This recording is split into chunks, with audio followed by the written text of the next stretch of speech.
नमस्कार, सवाल इंडिया का में आपका स्वागत है। मैं हूं अदिति राजपूत। शुरुआत कर रहे हैं देश की राजधानी दिल्ली से, जहां पर एक बार फिर ऐसा अपराध हुआ है जिसने सबको हैरान कर दिया है, रोंगटे खड़े कर दिए। एक बार फिर यहां पर श्रद्धा वॉलकर हत्याकांड जैसा मामला सामने आया है। एक व्यक्ति ने कार में अपनी प्रेमिका निक्की की हत्या की और उसके शव को 40 किलोमीटर दूर अपने ढाबे में ले गया और शव को फ्रिज में रख दिया। इतना ही नहीं, आरोपी साहिल गहलोत अगले ही दिन किसी दूसरी लड़की से शादी भी कर लेता है। क्राइम ब्रांच ने आरोपी को गिरफ्तार किया है। पुलिस ने साहिल की निशानदेही पर शव को भी फ्रिज से बरामद कर लिया है। शव का कुछ वक्त पहले अभी पोस्टमार्टम भी हो गया है। निक्की, आपको बता दें, निक्की यादव उसका पूरा नाम है, झज्जर के खेड़ी गांव की रहने वाली थी और कई सालों से साहिल के साथ वो लिव इन रिलेशनशिप में रह रही थी। निक्की के परिजन उसका शव लेने के लिए दिल्ली पहुंचे हुए हैं। उन्होंने हत्या के लिए फांसी की सजा देने की मांग की है और इस बीच अब निक्की का पोस्टमार्टम हो गया है, जो करीब 2 घंटों तक चला।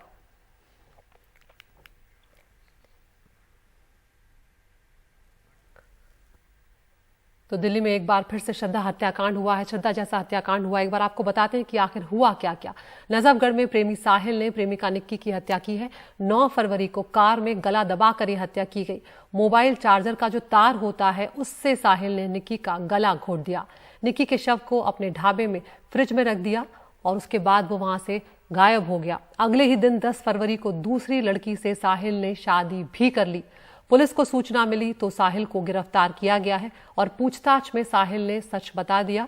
5 दिनों की पुलिस रिमांड पर साहिल को भेज दिया गया है। लेकिन अब सवाल यहाँ पर यह भी उठ रहा है कि आखिर हुआ क्या। उस दिन रात को जो वारदात हुई है 9 तारीख को, उस दिन क्या कुछ हुआ, किस बात पर यह झगड़ा हुआ। साहिल और निक्की एक दूसरे को 2018 से जानते हैं। ये बात खुद साहिल गहलोत ने दिल्ली पुलिस को बताई है। दोनों लंबे वक्त से साथ रह रहे थे। पहले दोनों ने पढ़ाई साथ में शुरू की थी और उसके बाद से दोनों की दोस्ती हुई और उसके बाद वो साथ में रह रहे थे। साहिल के परिवार ने शादी किसी और से तय कर दी थी। 9 फरवरी को साहिल की सगाई थी और 10 फरवरी को उसकी शादी थी।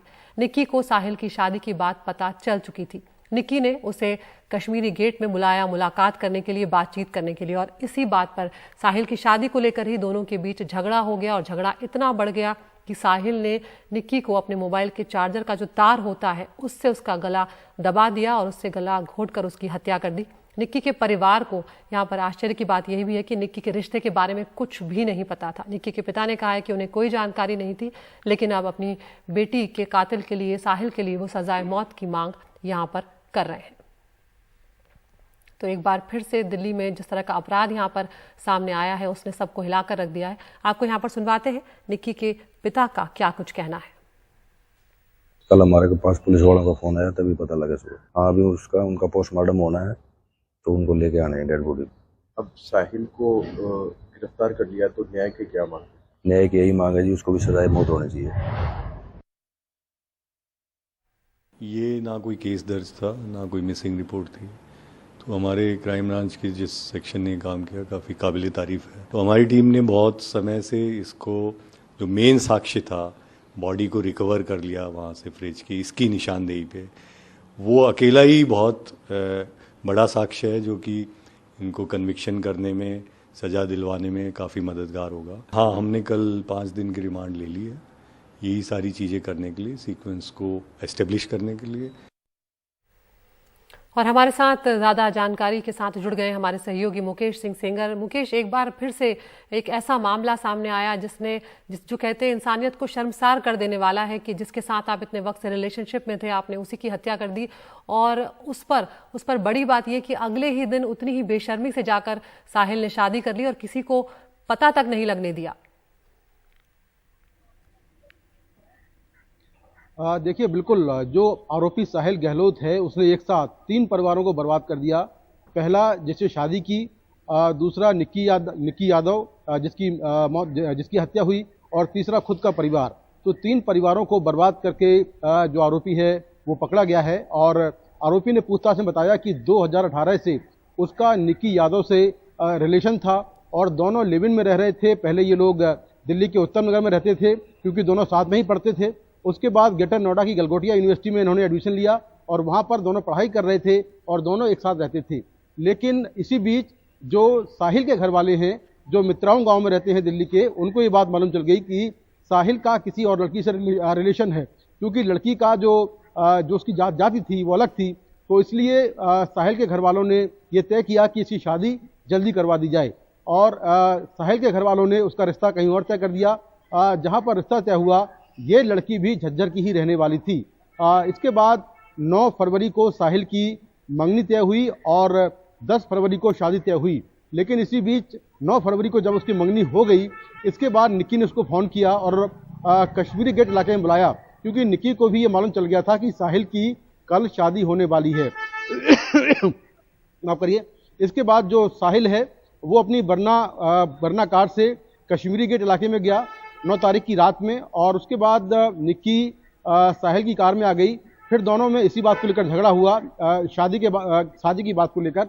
उसके बाद आरोप है कि साहिल गहलोत ने निक्की का मोबाइल के चार्जर से तार से गला घोंट दिया, और उसके बाद उसके शव को लेकर कश्मीरी गेट से मित्राओं गांव तक, करीब 40 किलोमीटर दूरी है वहां से, यहां तक कि वो यहां पर पहुंचा। और मित्राओं गांव में जो उसका ढाबा है गांव के बाहर, उस ढाबे के अंदर एक फ्रिज रखा हुआ था, उस फ्रिज में उसने शव रख दिया, और शव रखने के बाद वो वहां से गायब हो गया। नेक्स्ट डे, अगले दिन उसने शादी की, और शादी के बाद वो फिर गायब हो गया। पुलिस उसके यहाँ पहुंची, और जब पुलिस पहुंची तो घर में वो नहीं मिला, लेकिन पुलिस ने टेक्निकल जांच के बाद आरोपी को गिरफ्तार कर लिया। आरोपी ने पूछताछ में खुलासा किया कि उसने ही निक्की यादव की हत्या की है, क्योंकि वो शादी के लिए दबाव बना रही थी, उसी को लेकर झगड़ा हुआ था। तो अभी आरोपी जो है 5 दिन की पुलिस रिमांड पर है। इसमें जो डीएनए सैंपलिंग है और जो फॉरेंसिक एविडेंस है वो भी पुलिस जुटा रही है। जी मुकेश, ये जो सीसीटीवी तस्वीरें हम दिखा रहे हैं जिसमें निक्की यादव जो है वो नजर आ रही है, 9 फरवरी की है, क्या ये उसी जगह की है जहां पर निक्की और साहिल जो है वो एक साथ रह रहे थे? देखिए, ये जो तस्वीरें हैं ये शायद कश्मीरी गेट बस अड्डे के पास की हैं, और वहाँ पर ये लोग एक साथ मिले। उसके बाद फिर ये कार में सवार हुए और कार में उसने हत्या कर दी। तो कुल मिलाकर एक श्रद्धा हत्याकांड की तरह ये पूरा मामला है। हालांकि जो आरोपी है वो शव ठिकाने नहीं लगा पाया, उसने फ्रिज में शव रखा हुआ था और 3 दिन तक शव फ्रिज में रखा रहा। लेकिन इसी बीच पुलिस को ये सूचना मिल गई कि निक्की यादव मिसिंग है, और आरोपी को पकड़ा गया और समय रहते शव को बरामद कर लिया। नहीं तो आरोपी शव को ठिकाने लगाने की फिराक में था और उसने दूसरी शादी भी कर ली थी। जी मुकेश, यहाँ पर और एक बात है कि 2 जो परिवार हैं वो पूरी तरह से गुमराह थे। एक तो निक्की के जो पिता हैं उन्होंने बताया कि उन्हें निक्की और साहिल की रिलेशनशिप के बारे में कोई जानकारी नहीं थी कि वो किसी के साथ रहती थी या वो किसी से प्रेम करती थी। दूसरी तरफ वो लड़की जिससे साहिल ने शादी कर ली। इन दोनों परिवारों की तरफ से हमने निक्की के तो पिता का बयान सुन लिया, वो सजाए मौत की मांग यहाँ पर साहिल के लिए कर रहे हैं, लेकिन क्या दूसरे परिवार की ओर से कोई जानकारी मिल पाई है? क्योंकि उन लोगों को भी इस बात की जानकारी नहीं होगी जब तक शादी हो गई। देखिए, निक्की के पिता का कहना यह है कि उनको नहीं पता था कि जो निक्की है वो साहिल के साथ रिलेशन में है। वहीं जो साहिल के घर वाले हैं वो मीडिया से बात नहीं कर रहे हैं। अभी कुछ देर पहले जानकारी मिली है कि जिस लड़की से साहिल की शादी हुई थी वो लड़की भी झज्जर की रहने वाली है। उसके माँ बाप की पहले ही मौत हो चुकी है। उसकी शादी उसके मामा ने की थी, और उसके बाद अब शादी के जस्ट बाद जो है उसको ये मालूम चला कि उसका जो पति है उसने मर्डर कर रखा है, और ये मर्डर शादी के 1 दिन पहले किया है। तो वो भी काफ़ी सदमे में है, और एक तरह से वो टूट गई है, क्योंकि उसके माता पिता की मौत बहुत पहले हो गई थी और उसके मामा ने शादी की है। तो कुल मिलाकर 3 परिवारों की जिंदगी तबाह कर दी है आरोपी साहिल ने। और निश्चित तौर पर जो निक्की के पिता हैं वो यही मांग कर रहे हैं कि आरोपी को फांसी दी जाए, क्योंकि बड़े जघन्य तरीके से उसने मारा है और शव को फ्रिज में रखा, तो वो फांसी की मांग कर रहे हैं। कुछ देर पहले निक्की यादव का पोस्टमार्टम कंप्लीट हो गया है, और यहाँ पर करीब 2 घंटे ये पोस्टमार्टम हुआ। उसके बाद उसका शव उसके परिवार को सौंप दिया गया है। उसका परिवार शव लेकर झज्जर के लिए रवाना हो गया है। झज्जर की ही रहने वाली थी निक्की यादव, और वहीं पर उसका अंतिम संस्कार होगा। तो तीनों परिवार बेहद सदमे में हैं, और खासतौर पर जो साहिल का परिवार है उसको तो ये मालूम था कि साहिल का रिलेशन है, और वो साहिल की मर्जी के खिलाफ उन्होंने शादी रिश्ता तय किया, और इसके चलते जो है इस हत्याकांड को साहिल ने अंजाम दे दिया। बिल्कुल मुकेश, बहुत ही दुखद ये घटना है, क्योंकि यहाँ पर 3 परिवार तबाह हुए हैं, और साहिल जिसने इस हत्याकांड को अंजाम दिया उसने कई लोगों को अंधेरे में रखा। उस लड़की को जिसके साथ उसने शादी की, उस परिवार को जहाँ पर निक्की जिसके परिवार को जानकारी तक नहीं है। तो अब देखते हैं कि पुलिस क्या कुछ इस मामले में करती है और कब तक इस मामले में सजा का ऐलान होता है। आगे बढ़ते हैं। मुंबई लिए चलते हैं आपको, वहां पर भी कुछ ऐसा ही मामला सामने आया है। मुंबई के नजदीक पालघर में एक प्रेमी ने अपनी प्रेमिका की हत्या कर उसके शव को पलंग के भीतर छिपा दिया। जानकारी मिलने पर पुलिस ने आरोपी को फरार होने की कोशिश में गिरफ्तार कर दिया है। दिल दहला देने वाली ये वारदात है मुंबई से के पालघर की, जहां एक मकान में पेशे से नर्स मेघा और हार्दिक लिव इन रिलेशनशिप में रह रहे थे। दरअसल हार्दिक कुछ काम नहीं करता था और पूरा घर मेघा की कमाई से ही चल रहा था और यही एक बहुत बड़ी वजह थी दोनों के बीच। इसके चलते अक्सर झगड़े होते थे और ऐसे ही एक झगड़े के बाद हार्दिक ने मेघा की हत्या कर दी और घर का कुछ सामान बेचकर वहां से गायब भी हो गया। तो एक बार फिर एक ऐसा ही मामला सामने आया जैसा कि दिल्ली में हुआ, श्रद्धा वालकर की जो हत्याकांड हुआ वैसा हुआ। हम यहाँ पर एक बार आपको सुनवाते हैं जो सीनियर पुलिस ऑफिसर हैं शैलेंद्र नगरकर, उनका क्या कुछ कहना है। इसमें मृतक एक 37 वर्षीय महिला है जिसका नाम मेघा है और जो एक हार्दिक शाह नाम के व्यक्ति के साथ एक पिछले करीबन 1 महीने से किराए का रूम करके वहां पे रह रही थी। हार्दिक कुछ काम नहीं करता था, इसके कारण उनमें हमेशा झगड़े होते थे। तो झगड़े के कारण से हार्दिक ने मेघा का गुस्से में आकर उसका मर्डर किया और घर का सामान, उसकी लाश उसने घर के बेड में छुपाई। तो हमने रेलवे पुलिस से मदद से उसको रास्ते में रेलवे पुलिस ने पकड़ लिया है। मुंबई चल रहे हैं हमारे सहयोगी सुनील सिंह, वहां पर मौजूद हैं जो इस खबर पर नजर बनाए हुए हैं। सुनील, ऐसा ही एक मामला आज दिल्ली में सामने आया, आपने भी उसके बारे में सुना होगा, और अब ये दूसरा मामला जहां पर लिव इन रिलेशनशिप में रह रहे थे, एक दूसरे से प्रेम करते थे, लेकिन झगड़ा इतना बढ़ा कि अपनी ही प्रेमिका की हत्या कर दी और उसके बाद शव को ठिकाने लगाने की भी पूरी कोशिशें यहाँ पर हुई है। कैसे इस हत्या के बारे में पता चला पुलिस को और अब क्या कुछ कार्रवाई सुनील इस मामले में हो रही है? देखिए अदिति, जब हार्दिक शाह ने मेघा की हत्या कर दी और उसका शव पलंग के अंदर छुपा दिया और उसके बाद वो कुछ सामान बेचकर कुछ उसने पैसे इकट्ठे किए और वहां से वो फरार हो गया। फरार होकर वो रेलगाड़ी पकड़कर राजस्थान की तरफ जा रहा था, जो जानकारी मिली। दूसरे दिन उस शव में से बदबू आनी शुरू हो गई। जब आस पड़ोस के लोगों को बदबू आई तब उन्होंने देखा कि घर बंद है, तो पुलिस को सूचित किया और पुलिस को सूचित करने के बाद जब पुलिस ने दरवाजा खोला तो देखा तो पुलिस भी दंग रह गई कि बेड में शव पड़ा हुआ था, मेघा का शव पड़ा हुआ था जो कि सड़ना शुरू हो गया था। बहरहाल पुलिस ने जांच पड़ताल शुरू की, मेघा के घर वालों से बात की गई, हार्दिक के घर वालों का पता लगाकर उनसे भी बात की गई, तो पता चला कि हार्दिक घर वाले पहले ही उसे त्याग चुके हैं क्योंकि वो कुछ काम धंधा नहीं किया करता था, तो वो साथ में रख नहीं रहे थे उसे।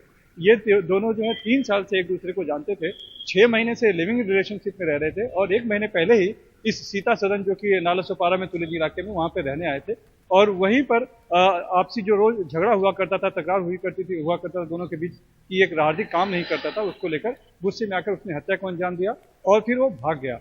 पुलिस ने टेक्निकल सर्विलांस के जरिए और जो जानकारी मिली उसके जरिए पता किया तो पता चला कि वो रेल से राजस्थान की तरफ जा रहा है। तो रेलवे पुलिस यानी आरपीएफ से संपर्क किया गया और नागदा रेलवे स्टेशन पे उसको गिरफ्तार कर लिया गया है और अब आज सुबह उसे पुलिस लेकर आई है मुंबई यानी कि नालासोपारा में। अब उसे अभी कोर्ट में ले जाया गया है रिमांड के लिए। लेकिन इस बीच एक जानकारी ये भी मिल रही थी कि उसने हत्या के बाद मेघा की बहन को भी एक एसएमएस किया था और बताया था कि मैंने मेघा की हत्या कर दी है और मैं जा रहा हूं। लेकिन ये अभी तक नहीं पता चला कि वो एसएमएस उसने कब किया था, हत्या के तुरंत बाद किया था या 1 या 2 दिन बाद किया था। उसके बारे में पुलिस अभी जरा चुप्पी साधे हुए। लेकिन एक बात है कि अगर मेघा की बहन को पता चला था तो उसने फिर क्यों नहीं इस बात को पुलिस को बताया। जब पुलिस वहां तक पहुंची तब जाके जानकारी मिली। ये एक पेच है जो शायद आगे चल के साफ होता है। बिल्कुल, बहुत बहुत शुक्रिया सुनील इस तमाम जानकारी के लिए। आपके पास हम लौटेंगे अपडेट के लिए। तो यहाँ पर एक और जानकारी जो सुनील दे रहे हैं कि हत्या करने के बाद इस व्यक्ति ने मेघा जिसकी हत्या की उसकी बहन को एसएमएस करके इस बात की जानकारी भी दी थी। इस बारे में भी हम अपडेट करते रहेंगे। फिलहाल सवाल इंडिया का हम एक ब्रेक ले रहे हैं। ब्रेक के बाद आपको बताएंगे बीबीसी के दफ्तर में आज इनकम टैक्स अधिकारियों ने क्या कुछ सर्च किया।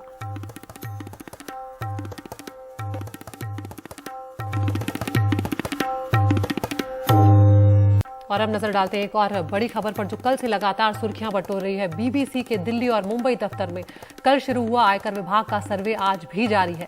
इस बीच बीबीसी ने अपने सभी ब्रॉडकास्ट पत्रकारों को दफ्तर बुला लिया है। जिन कर्मचारियों का कंप्यूटर कल जांच नहीं हो पाया था उन्हें भी दफ्तर बुलाया गया है। 2012 से अब तक के अकाउंट्स खंगाले जा रहे हैं। हो सकता है कि ये सर्वे और भी लंबा चल सकता है। ये भी जानकारी है कि कुछ सीनियर कर्मचारी हैं उनके फोन क्लोन किए गए हैं। ये फिलहाल सूत्रों के हवाले से जानकारी मिल रही है।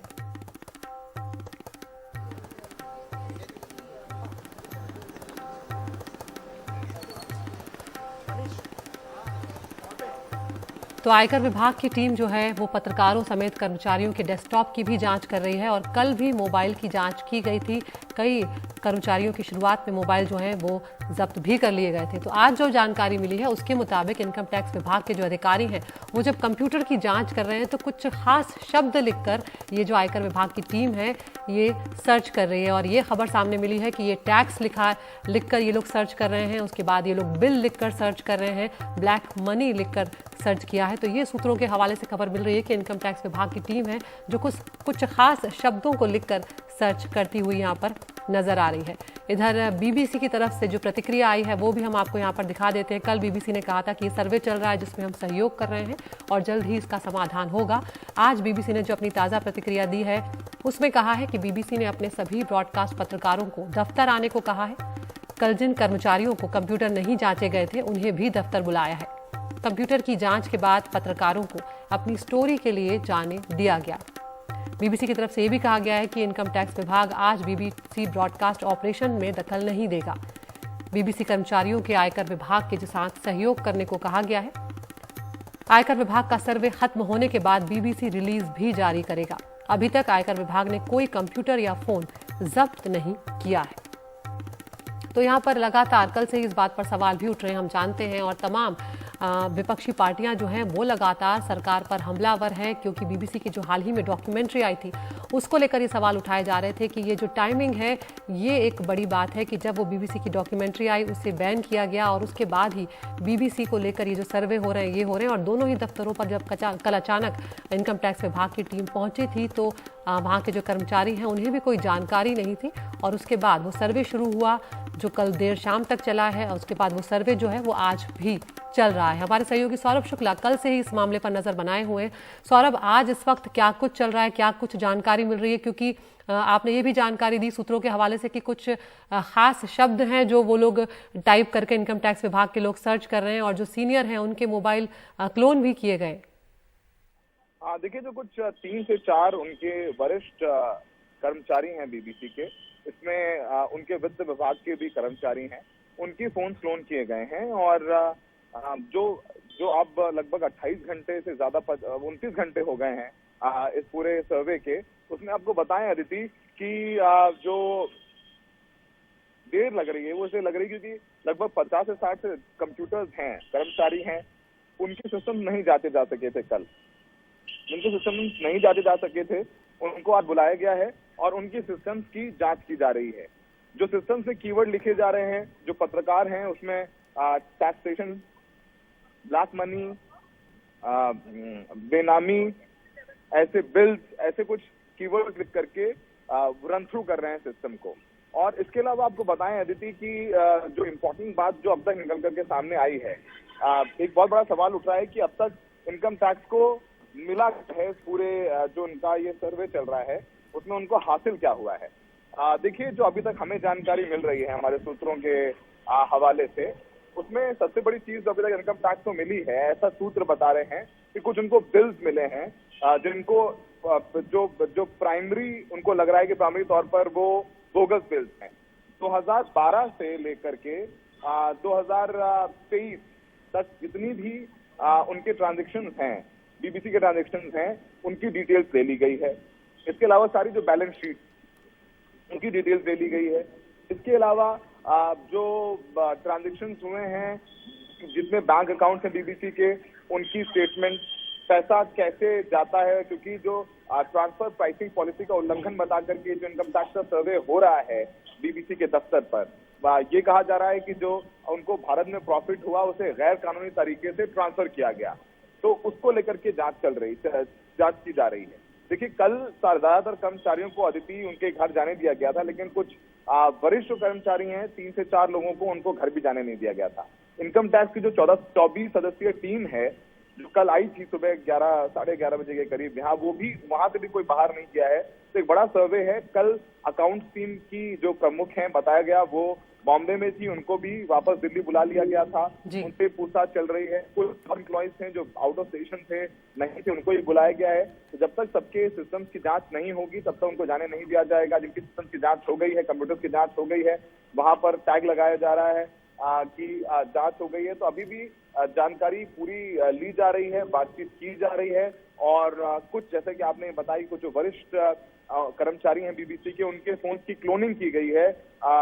जो वित्त विभाग के भी एक बड़े अधिकारी हैं, उनका फोन भी क्लोन किया गया है, ये कहते हुए कि कुछ फोन से भी फंड्स ट्रांसफर हुए हैं, उसको लेकर के फोन की क्लोनिंग की गई है। तो यानी जो भी अब फोन में वो लोग ऑपरेट करेंगे, वो इनकम टैक्स के कर्मचारी, इनकम टैक्स के अधिकारी कहीं भी बैठकर उसको ट्रैक कर सकते हैं। तो ऐसी जानकारी अभी सौरभ, यहाँ पर यही बात कल आप भी कह रहे थे, एडिटर्स गिल्ड की तरफ से भी हमने देखा था कि ये प्रतिक्रिया आई थी निकलकर कि ये मामला बहुत ही गंभीर है और कहा था कि ये गलत प्रवृत्ति का हिस्सा है। और यहाँ पर यह भी कहा था कि इस तरह के मामलों की जो जांच है वो बहुत ही संवेदनशीलता से होनी चाहिए। अब यहाँ पर संवेदनशीलता की जब बात आती है सौरभ, तो बहुत सारे सवाल उठ सकते हैं कि मोबाइल क्लोनिंग करना कहाँ तक उचित है। बिल्कुल जाहिर सी बात है, जैसे कि कल एडिटर्स गिल्ड ऑफ इंडिया ने भी ये कहा है कि जो क्लोनिंग की गई है, क्लोनिंग की माफ कीजिएगा, एडिटर्स गिल्ड ऑफ इंडिया ने इस पूरे सर्वे को बताया है कि जो प्रेस की अभिव्यक्ति है उसके ऊपर ये हमला है। इसके अलावा एडिटर्स गिल्ड ऑफ इंडिया ने ये भी कहा कि पहले भी न्यूज लॉन्ड्री और न्यूज क्लिक के ऊपर जो आईटी के सर्वे हुए हैं वो भी कहीं न्यायोचित नहीं है। टाइमिंग को लेकर के सवाल उठाए गए। जब बीबीसी यूके ने जो डॉक्यूमेंट्री इंडिया में रिलीज की थी, उसके बाद यहाँ पर प्रदर्शन भी हुआ था हिंदू सेना की तरफ से। आज भी कुछ 2-4 हिंदू सेना के सदस्य थे, वो यहाँ पर पहुंचे थे प्रदर्शन करने के लिए, फिर वो यहाँ से निकल गए। तो फिलहाल टाइमिंग को लेकर के तो सवाल उठ ही रहे हैं अदिति जी। बहुत बहुत शुक्रिया सौरभ, अपडेट के लिए हम आपके पास आते रहेंगे। तो अभी भी बीबीसी का जो दफ्तर है वहाँ पर सर्वे जो है वो चल रहा है। कुछ जो सीनियर जो वहाँ पर कर्मचारी हैं बीबीसी के, उन्हें कल रोक लिया गया था। उनके फ़ोन की क्लोनिंग की खबरें भी सामने आई हैं और अभी भी ये सर्वे चल रहा है। हो सकता है कि आज से ज़्यादा लंबा वक्त भी लग जाए।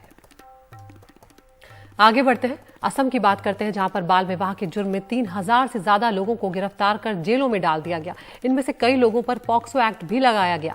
इस कड़ी कार्रवाई को लेकर गुवाहाटी हाईकोर्ट ने बहुत ही सख्त टिप्पणी की है। बाल विवाह के आधार पर पॉक्सो एक्ट झेल रहे 9 लोगों को गिरफ्तारी से पहले जमानत देते हुए गुवाहाटी हाईकोर्ट ने कहा कि ये ऐसे मामले नहीं है जिनमें हिरासत में पूछताछ की जरूरत हो। हाईकोर्ट ने कुछ सख्त टिप्पणियां की हैं जिनको हम आपसे रूबरू कराते हैं। हाईकोर्ट ने यहाँ पर कहा है कि अदालत की राय है कि इन मामलों में हिरासत में पूछताछ की जरूरत नहीं है।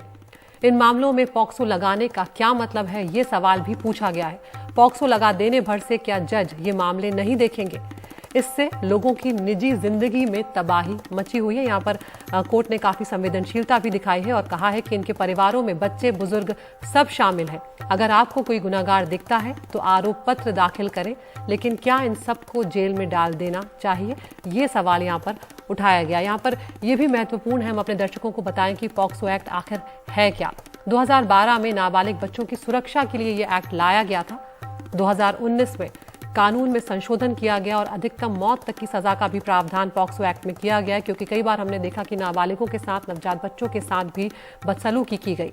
तो इस एक्ट में इसके तहत उम्र कैद होने पर जीवन भर जेल में रहना होगा। 18 साल से कम उम्र के बच्चों से यौन व्यवहार जो है वो अपराध माना जाएगा। उम्र 18 साल से कम है तो सहमति से यौन व्यवहार भी अपराध की श्रेणी में ही माना जाएगा। राजस्थान, दिल्ली हाईकोर्ट ने पॉक्सो के नाबालिग आरोपियों को जमानत दी है। हाईकोर्ट के जजों ने सहमति से बने संबंध में नाबालिग को आरोपी बनाने पर ऐतराज जाहिर किया था। तो ये पॉक्सो एक्ट के लेकर कुछ जानकारियां हैं, लेकिन फिलहाल असम में ये जो मामला है ये काफी लोगों को परेशान कर रहा है, क्योंकि कई लोगों को आरोप में जेल में डाल दिया गया है और उनके परिवार बेहद परेशान हैं और वो लगातार ये गुहार लगा रहे हैं कि आरोप जो है वो सही नहीं है। फिलहाल हम सवाल इंडिया में एक ब्रेक के लिए रुक रहे हैं। ब्रेक के उस पार आपको दिखाएंगे IIT बॉम्बे में छात्रा की खुदकुशी से जुड़ी खबर की बात, जहां पीड़ित परिवार अब भेदभाव का आरोप लगा रहा है।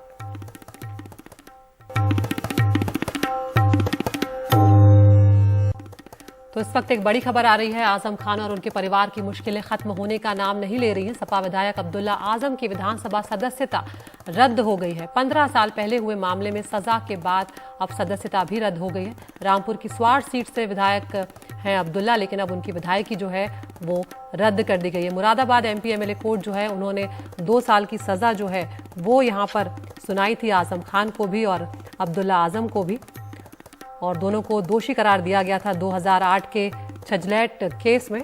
और अब इस मामले में विधायकी अब्दुल्ला की चली गई। हम सीधा रुक कर रहे हैं हमारे सहयोगी सौरभ शुक्ला का सौरभ, यहाँ पर आजम खान के परिवार की मुश्किलें यहाँ पर खत्म होती हुई दिखाई नहीं दे रही हैं। अब इस मामले में 2 साल की सजा पहले सुनाई गई थी मुरादाबाद MP MLA कोर्ट की तरफ से, और अब विधायकी भी गई।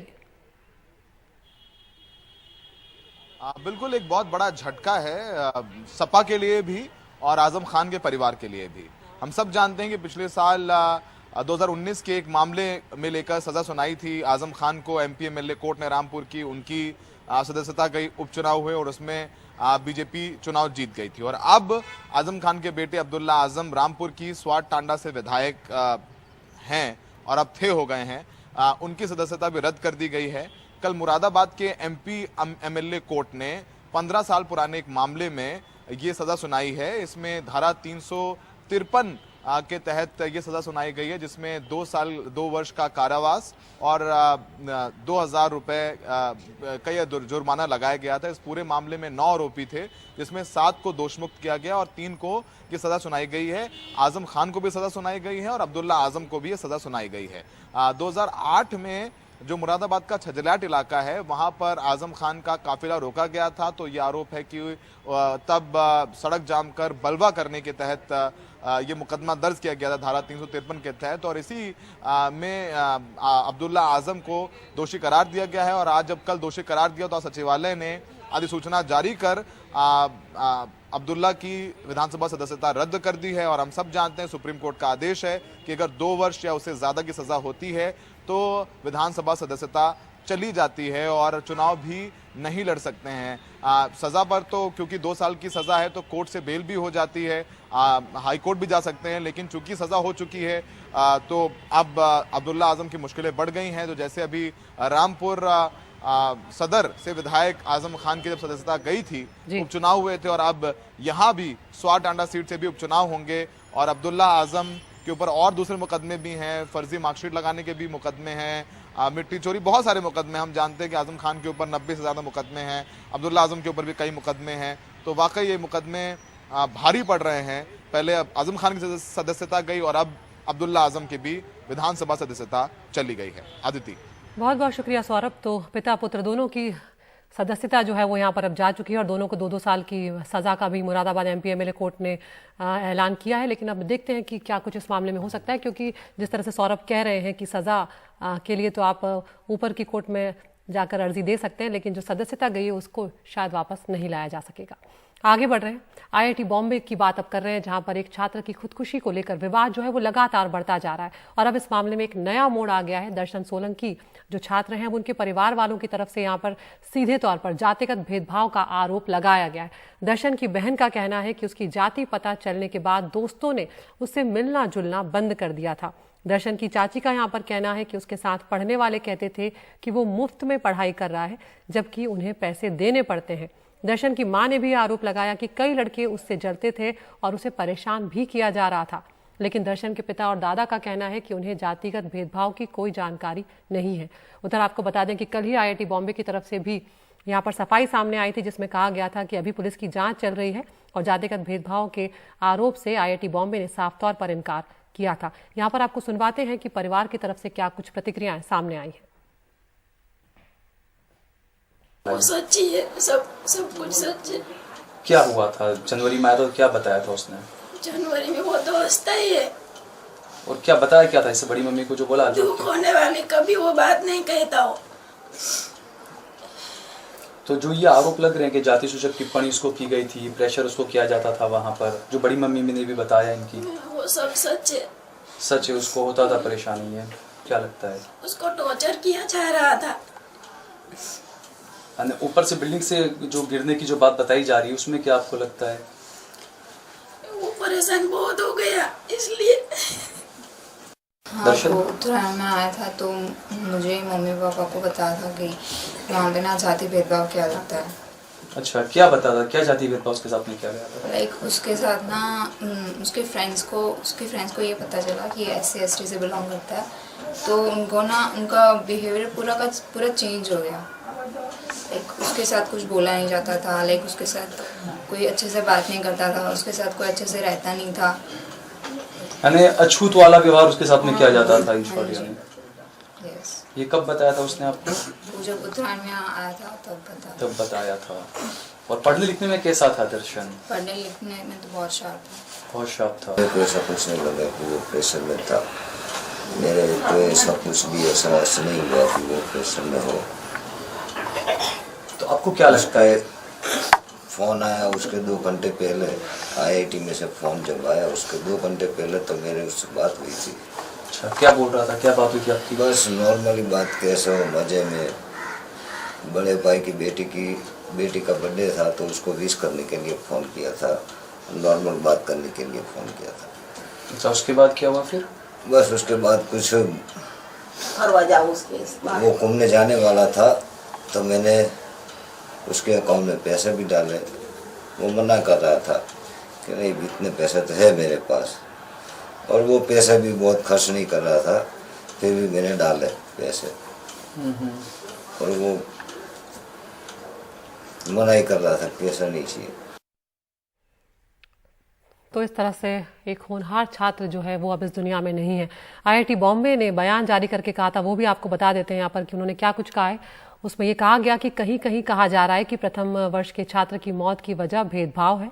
हम इस बात का मजबूती से खंडन करते हैं। IIT ने यह भी कहा कि इसे सांस्थानिक हत्या बताना सही नहीं है। पुलिस अभी इसकी जांच ही कर रही है। अभी तक किसी भी भेदभाव का इशारा नहीं मिला है। इसमें यह भी कहा गया कि दोस्तों से मिली सूचनाओं में कोई भेदभाव की बात सामने नहीं आई है। संस्थान को पूरी तरह समन्वयवादी बनाने को लेकर पूरा एहतियात बरता जाता है।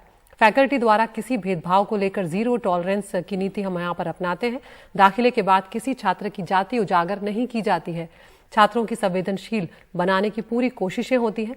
IIT बॉम्बे का एक अपना भी ST/SC सेल है और वहां भी कोई शिकायत दर्ज करवा सकता है। वहां बीते वर्षों में बस ना के बराबर ही शिकायतें आई हैं। एक मामले में ठोस शिकायत आई थी और उसमें कार्रवाई भी हुई है। तो ये IIT बॉम्बे ने अपना पक्ष यहाँ पर रखा है कि जो जातिगत भेदभाव की बात है उससे IIT सीधे तौर पर मजबूती से इनकार कर रहा है, लेकिन परिवार यहाँ पर साफ तौर पर बड़े गंभीर आरोप लगा रहा है। इस बीच आज केंद्रीय सामाजिक न्याय एवं अधिकारिता राज्य मंत्री रामदास अठावले भी IIT बॉम्बे पहुंचे। उन्होंने कहा कि जातिगत भेदभाव के आरोप से IIT प्रशासन ने इनकार किया है, लेकिन अगर आरोप हैं तो जांच होनी चाहिए। स्टेट गवर्नमेंट, क्योंकि महाराष्ट्र में मुंबई में IIT आता है और महाराष्ट्र गवर्नमेंट की तरफ से भी कुछ मदद देने के बारे में मैं CM डिप्टी CM से बात करूंगा और गुजरात के मुख्यमंत्री से भी बात करके इस फैमिली को कुछ मदद मिल सकती है, वो मतलब मिलनी चाहिए, इसके लिए मेरी कोशिश रहेगी। पूरी इंक्वायरी तो होनी चाहिए, लेकिन अभी जो पुलिस ऑफिसर ने हमको बताया है कि भाई पिताजी से उनकी आधा घंटा पहले बात हुई थी और उन्होंने पिताजी को बोला था कि मुझे एक सब्जेक्ट ठीक नहीं गया है और उन्होंने बोला था कि चिंता मत करो, मैं मुंबई आ रहा हूँ, ऐसा पिताजी ने उनको बोला था। लेकिन इसका क्या कारण है, इसके पीछे और भी क्या कुछ कारण हो सकता है क्या, इसकी पूरी जांच अगर स्पेशल ऑफिसर इंक्वायरी के लिए आएगा तो पूरा पानी का पानी दूध का दूध हो जाएगा।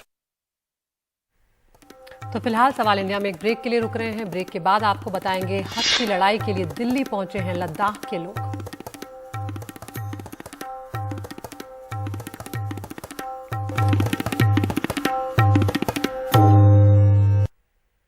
अगस्त 2019 में जब केंद्र की मोदी सरकार ने जम्मू कश्मीर से अनुच्छेद 370 हटाया था तो लद्दाख को केंद्र शासित प्रदेश का दर्जा मिला, जिसके बाद लद्दाख में लेह की पहाड़ियों पर रहने वाले लोगों ने जश्न भी मनाया था। लेकिन अब लद्दाख के लोग अपने अस्तित्व की लड़ाई के लिए प्रदर्शन कर रहे हैं। वो दिल्ली आकर सरकार से अपनी मांगें पूरी करने की जिद कर रहे हैं। सामाजिक कार्यकर्ता सोनम वांगचुक भी जंतर मंतर पर पहुंचे हैं। उन्होंने, आपको बता दें कि संविधान के 6ठे शेड्यूल को प्रभावी बनाकर लद्दाख के हितों के संरक्षण के साथ ग्लेशियरों के पिघलने से पर्यावरण को खतरे की बात उठाई है और इसी खतरे को ध्यान में दिलाने के लिए वांगचुक 26 जनवरी से लेह में -20 डिग्री के तापमान में अनशन पर भी बैठे थे। अब सोनम वांगचुक दिल्ली पहुंचे हैं, उनसे बातचीत की हमारे सहयोगी नीता शर्मा ने, वो आपको सुनवाते हैं। हमारे साथ सोनम वांगचुक हैं। सर, क्या वजह है कि एनवायरमेंटलिस्ट को पॉलिटिकल स्टेटमेंट्स देनी पड़ रही है?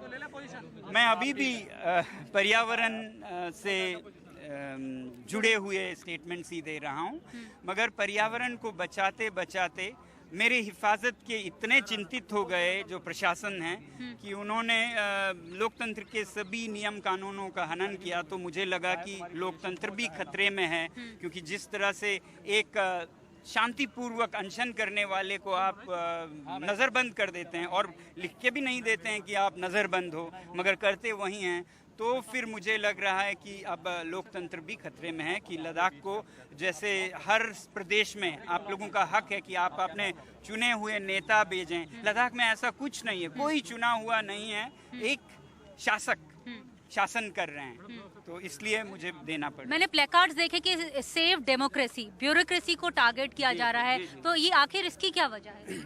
तो यही कि यूटी जो है वो विदाउट लेजिस्लेचर है, यानी कि एक लेफ्टिनेंट गवर्नर के नीचे कुछ भी नहीं है लोगों तक।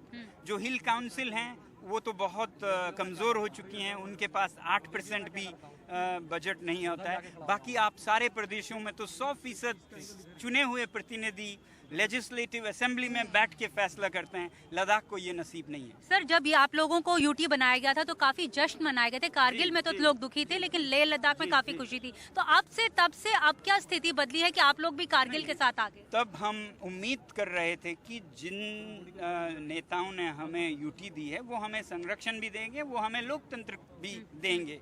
अब पता चल रहा है कि ये नहीं हुआ है, तो हम सिर्फ याद दिला रहे हैं। हमारी अभी भी उम्मीद है कि देर है अंधेर नहीं है, तो इसलिए हम, क्योंकि कहते हैं ना, अगर रोए नहीं तो माँ भी अपने बच्चे को दूध नहीं देती। लास्ट क्वेश्चन, हम यही उम्मीद करते हैं सर, डेवलपमेंट को लेकर केंद्र सरकार खास करके जो MHA है वो कहती है हम 6000 करोड़ बजट जो है एनुअली देते हैं और बहुत डेवलपमेंट की वहाँ पे MOUs भी साइन हुए हैं, तो इसे लेकर क्या इकोलॉजी को लेकर है कि वो MOUs किसी लद्दाखी को पता नहीं है। यही हमारा मसला है कि वो लद्दाख के काउंसिल से, लद्दाख के लोगों से समन्वय में किया जाए।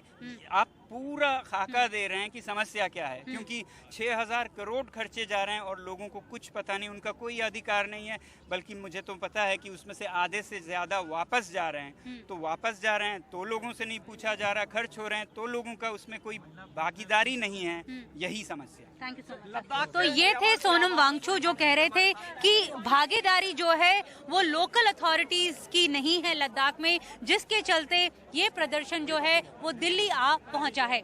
नई दिल्ली से कैमरा पर्सन सचिन गुप्ता के साथ नीता शर्मा, NDTV इंडिया के लिए।